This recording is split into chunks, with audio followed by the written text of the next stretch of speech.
Што яшчэ вясна пакажа? Вельмі ўжо аб ёй трубяць немцы. Праўда, нашы таксама не страшацца. На днях быў усеславянскі мітынг у Маскве, Колас выступаў на ім. А учора ў горадзе па радыё выступаў Лынькоў, чытаў апавяданне «Дзіцячы бацінак». Які прыгожы сёння дзень. Полк правёў некалькі паветраных баёў. Камісар Любімаў збіў МЕ-109.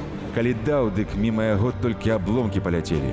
Біў разрыўнымі. Кожур збіў «Юнкерс-88», прыляцеў дамоў і сам сеў на жывот. Забыў выпусціць шасі, сказаў. Полк збіў 6 самалётаў. Адно кепска, што ўсё або на стыку войск, або над варожымі войскамі. Барынаву адрэзалі плоскасць, і ён пайшоў у штопар. Паспеў выкінуцца з парашутам, толькі ці над сваімі войскамі.